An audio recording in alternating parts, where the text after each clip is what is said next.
magpatuloy, huwag kalimutan i-like, share, subscribe at pahit na rin ang kampana for more upcoming videos. Salamat! Kung meron po suspicious sa bagahe, choke po, minamarkahan yung bag.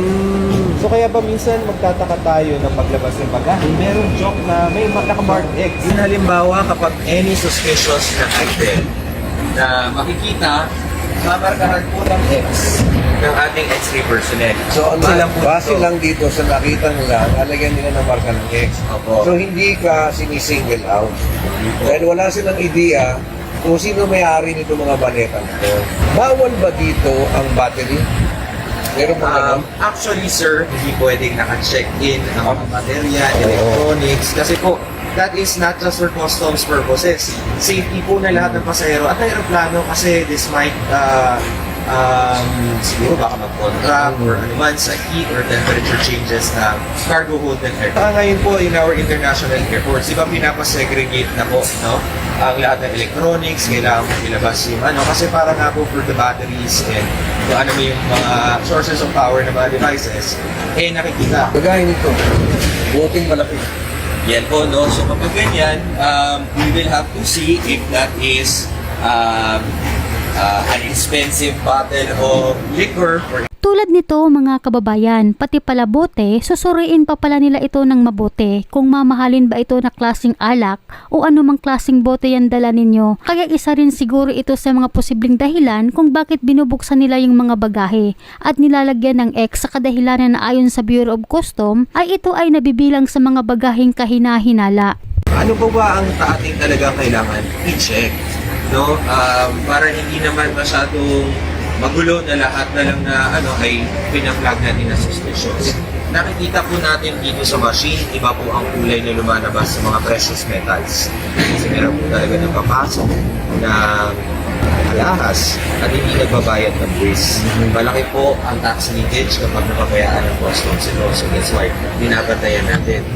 Kaya mas mainam po na dumaan tayo sa tamang proseso mga kababayan, lalo na pagdating dito sa mga ginto na pinaghihirapan natin para di po tayo mapagkamalaan na nagpupuslit. Kaya huwag niyo pong kalimutan, kung maramihan na ang dala niyong mga ginto, dapat nakadeklara talaga ang mga ito at dapat may mga resibo. Pwede niyo rin ideklara lahat ng mga personal na mga bagay na iuuwi niyo sa Pilipinas. Wala naman mawawala sa inyo, di naman kayo sisingilin, basta kayo ay isang OFW. Siguraduhin niyo lamang po na ang kategorya na pipiliin nyo sa Pamrong Bureau of Custom ay OFW para mabilyo po ang pribilehiyo na tax-free. Hindi po kayo magbabayad ng tax basta hindi lalagpas sa 150,000 pesos yung mga damit na dala nyo galing abroad. Po dito sa mga personal use na dala ninyo, maaari pa rin po kayong makapagawi ng isang appliances basta hindi lalagpas ng 150,000 pesos. At paalala na rin po mga kababayan, wag na wag po kayong maglagay ng mga ginto o pera sa bagahe dahil marami na po sa mga OFWs ang ninakawan ng mga ginto o pera, mamahaling gamit sa airport sa NAIA. At kung ikaw naman ay nagnanais magdala ng mga halaman, prutas, sibuyas o bawang, pakinggan niyo lamang po ang iba pang impormasyon para malaman niyo kung ano-ano ang mga hakbang na dapat niyo gawin. Kung tanong ninyo kanina na sinabi ko po na regulatory agencies na gumagawa ng rules, mga pagkain, gamot, kailangan po talaga natin i-check kung may mga permit ito kasi it might harm the Filipinos kapag pumasok po sa ating merkado. So, kailangan na meron siyang necessary permits. Ngayon pinapasalubong na po ang sibuyas. Talaga? Seryoso ba talaga? Oo. Bibili ho kayo galing abroad para lang ho... Kasi mas mura doon eh. Galing Yun nga siguro. lang, pag kayo po ay magpapasalubong yan, siguraduhin ninyo may permit. Yan. Kasi pag wala, mayroon kayong liability. So, sa totoong buhay, pag sa airport pala ho yan, ay kayo ho'y pwedeng kasuhan. Yes. Pag nagdala ho kayo ng sibuya, kahit prutas nga eh. Oo. Dapat pala idinideklara nyo ho yan. Pag hindi nyo ho dineklara, tas nakita ho, nadala ho ninyo, carry nyo pa yan, tsaka nga yung halaman eh. Kailangan alam ng immigration niya, ng customs sa loob ng paliparan. Bakit? Kasi po baka mamaya, kailangan may phytosanitary permit yan. Para madeklara na yan ay safe na ibiyahe ninyo at dalhin sa isang bansa. Bakit? Kasi public health issue po yun. Baka mamaya may dala yung sakit. Tama. Diba, magkalat ng sakit sa ibang bansa. Ito po, sa aeroplano pa lang, ang flight crew, ang nagdi-distribute nito at ina-announce na kailangan nilang i-fill up. Meron din pong form ang Bureau of Immigration.